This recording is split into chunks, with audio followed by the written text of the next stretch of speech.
Hello, my name is Geoffrey Morrissey. We're here backstage at the Sinclair in Cambridge. I have the pleasure of chatting with New Politics today. Soren? Yes. Yes. Sorry, an airplane just started in the background here. The landing at Normandy. Yeah. And then Lewis? Yes, hello. And David. And David, yes. All right, so let's see. So I understand that you two moved from Denmark to Brooklyn. Why did you come to Brooklyn, and then why did you stay? Well, we had a chance to sign a record deal with Sony RCA and live out a childhood dream, and it's the only thing we ever wanted. So we just, there was not even a discussion. And then I think for anybody who is an artist, you want to stay in the fire because there's nothing else you want to do. So, and we really fall in love with America. I don't know how to hold this thing. It's like if you hold it like this, it looks weird, and if you hold it like this, it's like it doesn't make sense. Classy like this. But, Yeah. There you go. Yeah. There we go. That's there we good. go. That's good. All right. Well, yeah, I mean, I haven't even thought much about holding. You're holding it pretty cool, though. All right, well, That's thank you. I'm going to take that as a compliment. So how has coming to New York kind of like influenced your music? I think, yeah, it is kind of weird holding this. I think it's influenced us a lot. When we write, I think we write very honest, and we reflect on our environment and what we're going through emotionally. And this second album, A Bad Girl in Harlem, is, an example of that. That's us living here, moving here, touring. That huge change in our life is basically a complete reflection and captures that time and moment that we wrote that album in. All right. That's very interesting. My next question is for Lewis, and it's worded a little bit awkwardly, but how did you get involved with these guys? Because I understand that you kind of like replaced someone else, and is that like awkward kind of walking into two people who already kind of have something, and then you're coming in and taking over for someone else? In any other situation, it would be awkward, but with these two, nothing is awkward. Nothing is awkward. Everything's awkward. Because everything is no. Norm is awkward. Yeah, no, I was nervous at first. I was very nervous. But like I said, David and Soren made it very easy, and we. I auditioned being like, whatever, I'll audition, and I sent in a videotape of me playing drums, and the next thing I know, I was in a rehearsal room with them, and it just clicked, like the chemistry was there, and that's kind of how, we knew that this was going to be a good, we were going to go with this, and it was really, was it awkward? Did I make it awkward? Very. The only thing's awkward is if you ever see like an old picture or something with the old drummer, And I show up. Yeah. and Lewis shows up and he's like, what's going on here? Yeah. So tonight you guys are at the Sinclair, which first time I've been here, but I'm really liking it. It holds 525 people. You guys have opened for some huge artists, primarily Pink, and when Pink played here, she played at the Garden, which is 17,000 plus. What's better? Is it better you're headlining a 525 place venue, or touring with her but playing to 17,000? I don't think you can say that there's one is that one of them is better. I mean, doing the headline tour is the biggest honor for us because we didn't know what to expect, and then we go out here and we sold it out, and it's amazing. Like that is an honor, and playing our songs in a full set, and people are here, and everybody knows the words. That means the world to us. But it's also such an honor to be out with Pink and playing these big arenas, and I think it's just a part of the travel of where we're going, and we're just right now, this is what's on our minds. We're so excited to be able to play here for 525, a sold out crowd, and I mean, it's amazing. Like who would have thought that a year ago we were like we were broke, and we were just, this is all in, let's see what this single can do for us, and then all these amazing things have happened, and if it hadn't been for that, we wouldn't have gone out and played those arenas, and we probably wouldn't have sold out this place if it hadn't been for those arena shows. So it's all like one big family of joy. Yeah. Or as Lewis would say, It's like Christmas morning every day. Yeah, There you go. that might be nice. So That might be nice. kind of like talking about a year ago from now, one of your biggest points of exposure, or at least in my point of view, was when you guys went on Late Night with Jimmy Fallon. Yeah. And I remember him just raving about Harlem. And it was the first time I had heard you guys. And I usually don't stick around for the musical guest in that show because sometimes, I mean, they can be like really out there. But I listened and I was hooked. It's an awesome song. So did you guys get more attention after that appearance, or? Oh, absolutely. That was like, I think that was one of the things we really looked forward to because we're all fans of Jimmy Fallon, and you know he's just as genuine and like he's exactly how you see him. You know, you kind of you just kind of like, he has like this attraction thing, you know, that you just like in his persona and his personality, and he has that, like he's really like that, you know what I mean?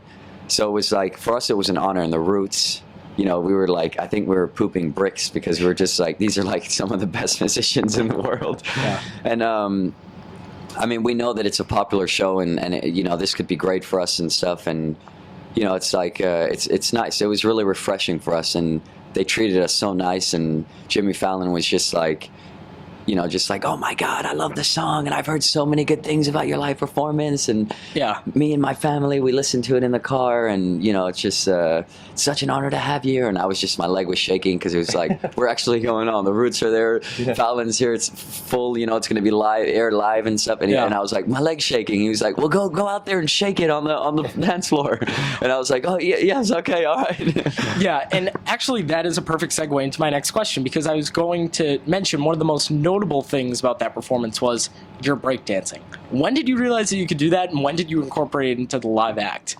I've always done it. I've always had like a thing for dancing.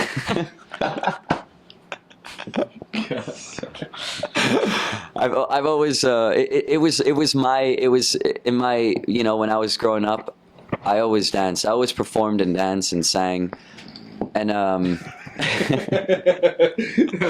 don't ask questions about dancing in front of these guys. No, we love it. No, don't worry. I'm just gonna say it like it is. David was a street breakdancer in Copenhagen. Oh, I did not know that. That was my escape, you know, with music, you know. And until I met musicians and stuff like that, and kind of started living that out, it was my way of, you know, expressing myself through music. So we did it on our first show, and it worked ever since. And and I don't like getting more attention about this. I like dancing, and that's it. It's just that whenever somebody's saying something, you know, it's really important. And like the worst thing that could possibly happen is there's somebody else sitting in the background like this, like. Kind of like when Dennis Rodman was in North Korea, and like all the people around him were just like so pissed that he was talking. That was by far one of my favorite pieces of live television ever. Who is the basketball player? Oh, the crazy basketball player. Oh, I didn't see that.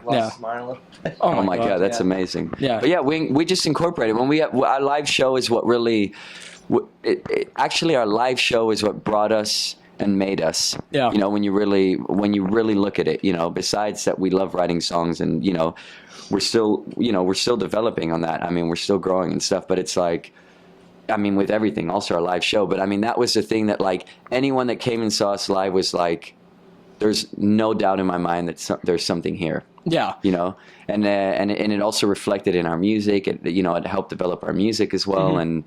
And we just, you know, we let go. We want to become one with the crowd, and we don't think too much about it, and we're just ourselves on stage. And I think that really paid off. Yeah.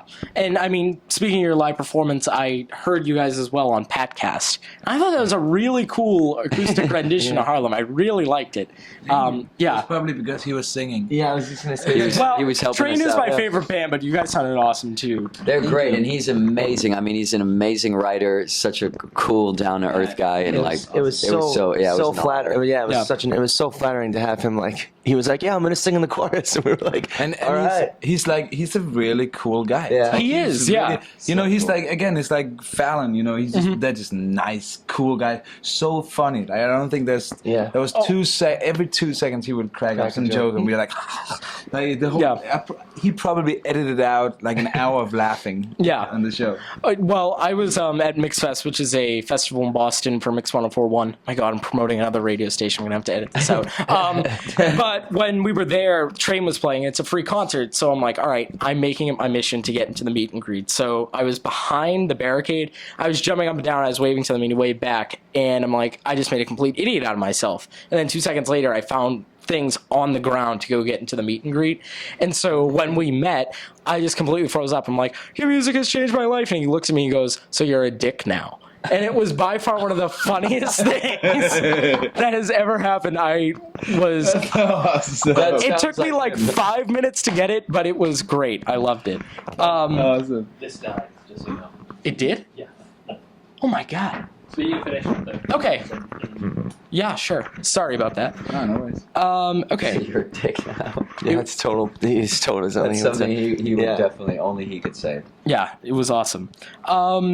So you've toured with Rock Alt Royalty, with Pink, Fall Out Boy. This summer you'll be opening for both Paramore and Fall Out Boy. What do you learn when touring with these amazing artists? We learned so much. I mean, we take in every single thing, like, you know, from their performances to the way that they interact with their fans. And I mean, you know, there's just certain time, like we were blown away, like with Pink, like for instance, Yeah. we got there and we literally walked out for the first song, just being honestly, all three of us like, yeah, and we were still in a van and trailer, so we were like, we gotta watch this really quick and get out and leave, you know. After the first song, we were just stuck there. Next thing I know, we looked at each other. It was like an hour and a half later, at the end of the set, like we could not leave. I think we gotta go now. Yeah, It's like just one more song. Yeah, just one more song. 3 nights in a row. Yeah. Like, Wow. I mean, it was, and that's the same way for every of the artists that we tour with. But you know, it's for us. I think it's so humbling and so, you know, it's so good to see like these artists that we ourselves put on pedestal. You know, we look up to all of these artists that Yeah. we tour with, and they're like the cool, nicest people. Like they're just regular people at the Yeah. end of the day, you know, and they treat their fans the way that they should be treated, and you know, and Yeah. it's like that's such a good thing for us to see. I think the biggest thing with touring with other bands is the inspiration you get from it. Yeah. It's so inspiring to see that, you know, because we have some idea now of how hard it is, you know, to tour and to make a band, you know, make your music like sustainable or like sustain itself and all that. So, you know, it takes a great team. It takes hard work, a lot of hard work and sacrifice and dedication and stuff. And so we've been doing this for so long. So when we see these other other bands, it's like, it's possible. They give us hope. It's possible. You know, they have a fan base. They've been doing this for 10 years. Like, imagine the roller coaster rides they've been on. You know, they've split up. They've gotten back together. They've worked their differences. They've like fought through it. And that's why they are where they are and who they are. And for us, it's just always a reminder, you know, like, for us doing this headline tour now and like being able to say that we sold out like 70% of it or something, you know, I mean, even like here today, this date was changed, and it was one of the first, you know, things that was, I mean, it's sold out still ahead of time, and we changed the date, you know, on a Monday night out of all the, you know, it's like for us to like, that's just like, we have to pinch ourselves because this is so new for us. And, you know, it's like, this is just like, it shows that like hard work and believing in your dreams and stuff, like you never let go of that, because you never know what, you know, the future holds for you if you just continue. And, you know, like, and being on tour with these bands is like, it inspires us to do that. You know, it's like seeing how far they've come, if it's Pink or Fall Out Boy or Panic, or, you know what I mean? It's just wild. It's so great. Well, do you stay close with any of them? Do you still keep in contact? That's more of a me question. Yeah, absolutely. But, Yeah. No, totally. That's awesome. Yeah, we do. And yeah, it's great. We email and mail, and, you know, it's great.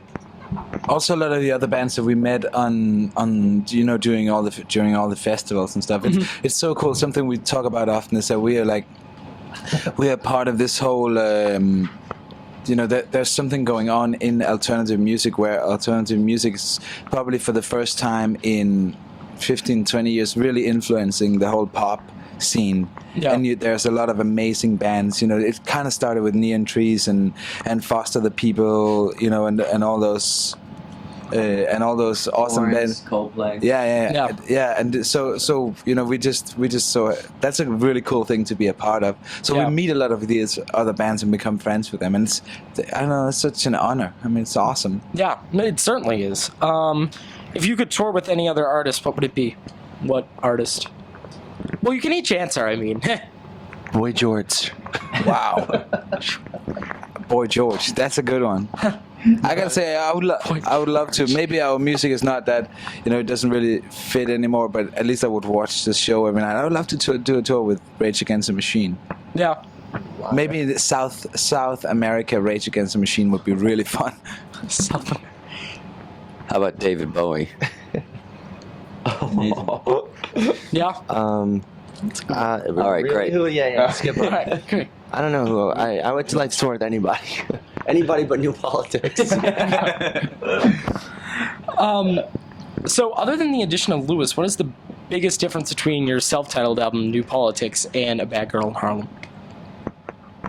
Basically, that when we wrote, Answer that. yeah, no, like David, No American influence. like David said earlier, we were very influenced by whatever we were going through at that time. And when we Yeah. wrote the first album, those things were extremely relevant to us. So it's just raw energy, and it was like those were the things that we were talking about at that point. So it's an honest album at that time. And the new album we wrote in America after going through, there's a cultural difference for sure. Yeah. So it's about all the little things that happened, while being in America and while actually finding, home in America and falling in love with America. So all the things that we wrote about on, God, you guys are like the most immature people I've ever met in my life. The ADD is bad today. Well, remember how, the one interview the camera dies. Yeah. This is what happens. Okay, yeah, No, it's so bad. Sorry about them. They're No, really, don't worry. really immature. I'm not one of those people who takes myself seriously. Okay, no, it's good. At least I try not to be. ourselves really. I could tell from the moment I came here. So it's all the little stories, and actually, in some weird way, also realizing, that. Not saying goodbye to Denmark, but actually coming to terms with the fact that's for the moment that's in our past. I think that's very important. And for Louis, you don't even want to know. True. True. We love you. Thank you. I appreciate it. I think that's all the questions I have, to be honest. Awesome. Sorry. That's Don't be okay. sorry. Why didn't you ask anything about Long Island? All right, tell me the most I actually saw this on one interview where they asked you what's the most interesting thing about Denmark. Tell me the most interesting thing about Long Island. That's a big one. I know. What? You might know. I know. It's that tower in Montauk where they have something to do with UFOs. The lighthouse? The lighthouse. You would say that. Yeah, No. it's totally cool. There's a place out there where they do UFO investigation, and it's pretty I think bad. Shutter Island was set here, I believe. Have you ever been? Yeah, it's set in Are you serious? Massachusetts. Yes. I built that. Or a guy from Mass wrote it. I know It's that. called the Vecchio Lighthouse. That's where No, what is the most interesting thing about Long Island are all the Stellas and Stunners. All the Stellas and Stunners. You could delete all of it. It's fine. Don't worry. I have to edit half of it. You know what the greatest thing about Denmark is? What? That it is the greatest nation on the planet. That always goes over well in American markets.